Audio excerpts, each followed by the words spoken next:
I need to come up with $4,000 by April 20th in order to secure a cheaper apartment that I'm looking into. They want $250 per cat for a pet deposit.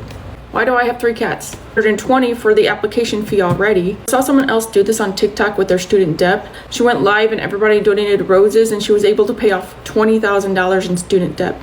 I think 1 rose counts as $1, so if I get 4,000 roses, I can move into my apartment. That is more affordable. Do I think this is going to work? Absolutely not. But am I going to try it? Yeah, because I'm out of ideas. So if you see me go live, that's what's going on. Come and hang out in the chat. You don't have to donate, but that's where I'll be all day. We'll see how this goes. It's going to be an interesting experiment, but it's worth a shot, I guess. I'll see you guys there. What in the hell is going on right now? I mean, yeah, decrease your living expenses, but damn, we're talking about you getting qualified for an apartment, right? At the end of the day, right, she's jeopardizing where she's living now to have lower bills, but she doesn't have enough money to get a deposit down. You should just move back in with a loved one. What is going on right now? And then going on TikTok to beg people for money is insane to me.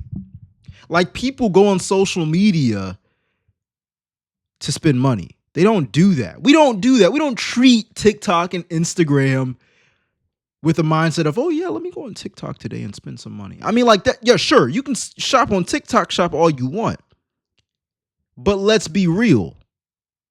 If you're here to watch videos, which most people are, and that's exactly what TikTok Shop is, they pay creators to make videos because they know influencer marketing mixed with the product that is influencing to you will motivate you to buy.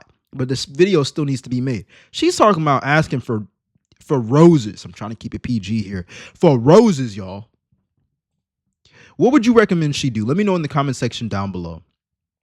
This is another person, another creator that's talking about having multiple pets and she can't take care of her own living expenses. I know it's the hard truth, but look, maybe this will give y'all some hope. Have you ever heard of the movie Rocky? Sylvester Stallone, hopefully I'm pronouncing his name right, but the main guy who played Rocky, apparently before Rocky made its success or got into Hollywood, guess what? Guess what happened? He had to end up selling his dog because he didn't have the financial backbone in order for him to support his own life. He had to end up selling his dog. And then once he became a success and actually sold the script Rocky and became the actor for it, he had to fight for that role too, to become the actor of the movie that he wrote. Guess what? He bought his dog back and someone sold it to him for a very expensive price. He got ripped off to get his dog back, but it's his dog. He was willing to pay whatever price to get him back or her back.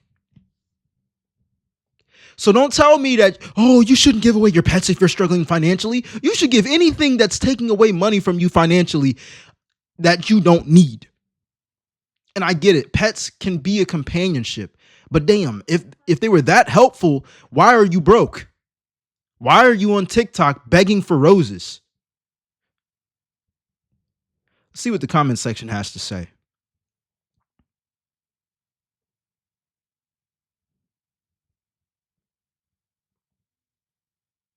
So it seems like it's a lot of women who are like, just coping with her, which is cool and all. They can look. I ain't here to tell nobody how they should respond back to this video. That's why I want to know what is your response after hearing what she's saying. Because I'd rather have the truth. I don't like people, it's going to be okay. Give me a little pat on the back. I don't need that. That's not going to pay my bills, man. That's not going to put food in my stomach. I need to know the truth and nothing but the truth. And if the truth hurts, well, guess what? It's going to hurt until it don't hurt no more. You know what I'm saying? How many times have we had to learn lessons in life and it sucked in the moment, but then you learn the lesson and then you got out of the struggle and then you're like, yeah, that's the truth. You know what I'm saying? And then you're willing to share it with other people because you know how much it helped you, but you only recognize and respect it enough after you're out of the situation. Someone said, sell your stuff in current living space, like decor, furniture. All of us are struggling. No, everybody's not struggling. Everybody's not struggling. This is a poverty mindset as well. This is a poverty mindset because people love to say everybody is struggling. Oh, everybody's struggling in order for them to feel good about struggling. Like, it's like you're your own crab in your barrel. You just think because you're struggling, everybody else is struggling. That's not the truth. Why do people think like that? Let me know in the comment section down below. I think it's to provide comfort mentally about where they are in life and that it's okay. But I say having the mindset that it's not okay gives you something called a standard. A standard to not just want to be more, to have more, but to never go back to that. You have a standard, a boundary. If you're in a relationship, you usually, most people who are in relationships and respectable relationships, they have boundaries. If you got kids, you got boundaries on when they are allowed to hang out late at night and come back in. That's called a curfew. You got boundaries in life about what's illegal and what's legal. You got boundaries. But people tend to remove the boundaries that they need to apply to themselves, but they don't do that. They try to relieve themselves of this type of stress and boundaries, all because guess what? Everybody's struggling. That's what I believe. Someone said, it sounds like your cheaper apartment may not be cheaper. Facts. I'm like, yo, like you can't afford to move back into a cheaper apartment? Like, that doesn't make sense. Like, what you mean? You got a beg on TikTok? 88,000 people like that comment. Someone said it's expensive to move into a new place, cheaper or not. I'm in the same boat. Moving into a place that's $500 cheaper a month, but needed over $2,000 in deposits and move-in costs to get there. Where are y'all moving and where do y'all live? When I moved, I couldn't afford movers. That was my own fault.